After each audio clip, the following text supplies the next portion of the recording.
இன்னைக்கு ரொம்ப ஈஸியான முட்டை பணியாரம் எப்படி செய்யறதுன்னு பார்க்க போகிறோம்.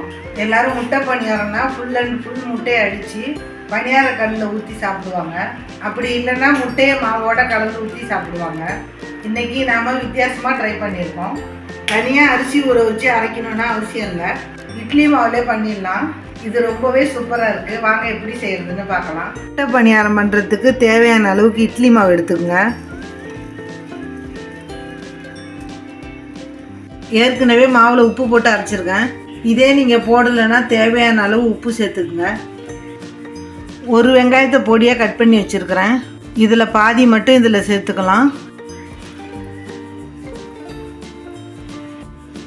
மீதம் இருக்கிற வெங்காயத்தை ஓரமாக எடுத்து வச்சுருங்க. ஒரு சின்ன சைஸு பச்சை மிளகாயை பொடியாக கட் பண்ணி சேர்த்துக்கலாம். குழந்தைங்க சாப்பிட்ற மாதிரி இருந்ததுன்னா இதை ஸ்கிப் பண்ணிவிடுங்க. இதில் பொடியாக கட் பண்ண கொத்தமல்லி தழை, கொஞ்சம் பொடியாக கட் பண்ண கருவேப்பிலை, இதை அப்படியே வச்சுட்டு அடுப்பில் ஒரு தாளிப்பு கடாய் போட்டு 2 ஸ்பூன் எண்ணெய் ஊற்றிக்கலாம். இதில் 1/2 ஸ்பூன் கடுகு, 1/2 ஸ்பூன் உளுத்தம்பருப்பு, 1/2 ஸ்பூன் கடலைப்பருப்பு போட்டு தாளிச்சிக்கங்க. இது நல்லா செவந்து வரட்டும். பாருங்க, நல்லா செவந்து வந்துருச்சு. இப்போ ஸ்டவ் ஆஃப் பண்ணிவிட்டு மாவோட சேர்த்துக்கலாம்.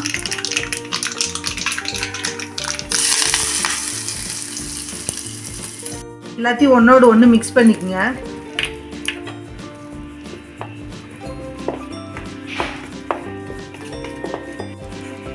இதை கிண்டி அப்படியே வச்சுட்டு இப்போ இன்னொரு பவுலில் 2 முட்டையை உடச்சி ஊற்றிக்கலாம்.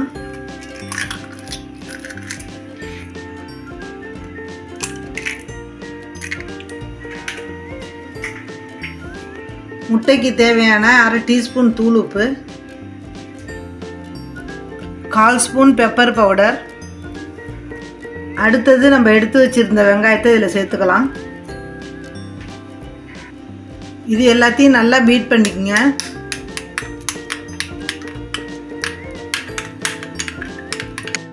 கூடவே 1/4 ஸ்பூன் மஞ்சள்தூள் போட்டு மிக்ஸ் பண்ணிக்கலாம். இதையும் எடுத்து ஒரு ஓரமாக வச்சுருங்க. இப்போ ஸ்டவ் ஆன் பண்ணி பணியார கல்லை சூடு பண்ணிக்கோங்க. எல்லா குழியிலையும் ஆயில் அப்ளை பண்ணிக்கலாம்.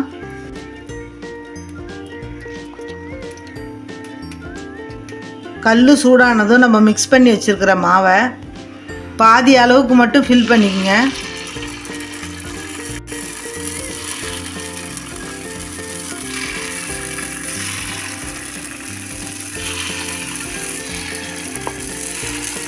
மேலே நம்ம அடித்து வச்சுருக்கிற முட்டையை ஊற்றிக்கணும்.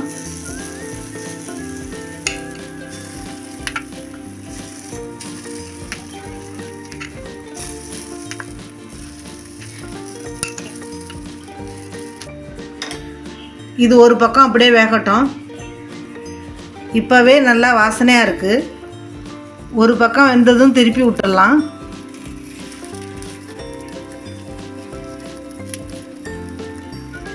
நல்லா அழகாக ரவுண்டாக வந்திருக்கு.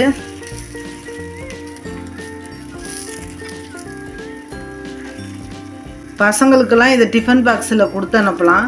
அவங்கெல்லாம் ஜாலியாக சாப்பிடுவாங்க. இப்போ 2 பக்கமும் வெந்துருச்சு. ஒரு பிளேட்டில் எடுத்து வச்சிடலாம்.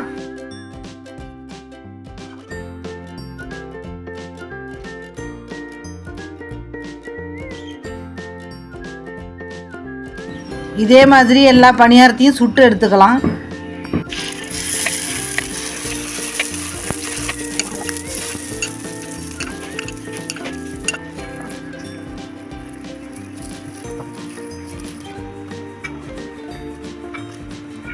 பாருங்க, முட்டை குழி பணியாரம் சூப்பராக ரெடி ஆயிடுச்சு.